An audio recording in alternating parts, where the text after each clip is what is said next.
Alors, c'est un Moses de beau projet que vous venez de nous présenter là. C'est extraordinaire.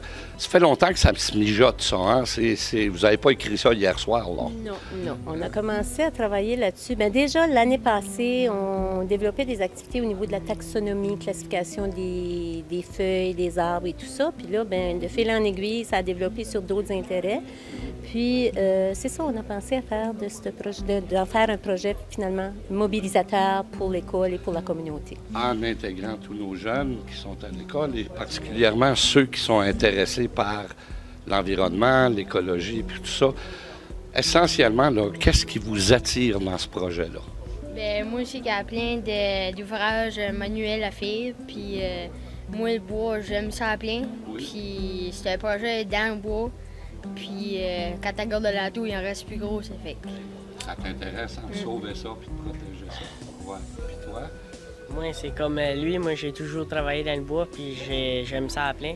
Plus, mon père, il appartient à une sucrerie à Saint-André, donc la série culture, ça m'intéresse. OK.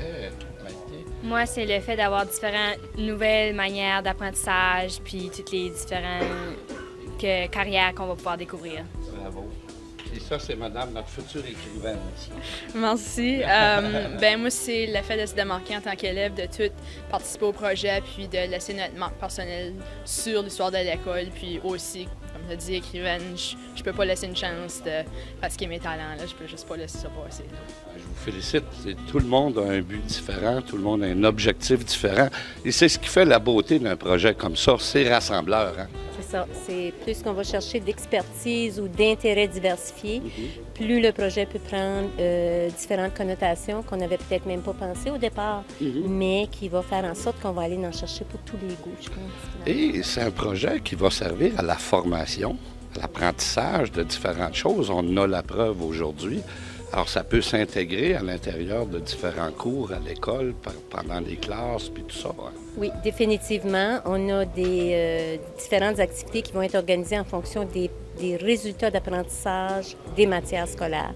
Et ça, dans toutes les matières. Pas seulement qu'en sciences, mais dans toutes les matières, on va aller chercher des objectifs qu'on veut viser à travers des activités expérientielles dans le boisier. Voilà. Je sais que c'est tôt dans l'élaboration de ce projet-là, mais dans vos rêves les plus fous, là, on aimerait voir ça prendre forme réellement, là, physiquement, là, quand? Et bonne question. C'est certain que idéalement, dans mes rêves les plus fous, j'aimerais bien pouvoir dire que déjà au mois de juin, là, pour l'été qui s'en vient, on aurait une belle estrade, on aurait tous les sites d'observation et tout et tout. Maintenant, c'est certain que si on va côté faisabilité, côté étude du terrain et tout ça, ça peut prendre plus longtemps que ça. C'est pour ça que ça a été présenté finalement comme un projet développemental, mais on peut déjà commencer à se servir de certains endroits du terrain, puis c'est ça qui rend ça intéressant. Puis on se dit, on présente ça comme un projet mobilisateur dans le sens qu'on veut que tous les gens puissent avoir son petit grain de sel à donner, sa petite partie à aller exploiter pour que ça devienne une fierté communautaire, une fierté scolaire, mais aussi une fierté communautaire. C'est un projet durable. Hein? Oh oui, on l'espère. Voilà. Bien, écoutez, moi, là, je peux juste vous féliciter, tout le monde, pour l'intérêt que vous portez pour un projet semblable, mais aussi pour l'ambition que vous avez de créer d'abord et de bâtir quelque chose d'absolument fabuleux. Je vous félicite, tout le monde. Pour le soleil et la colère du volcan. Bravo pour l'arc-en-ciel qui met de la joie dans le cœur d'un enfant. Bravo, monsieur le monde,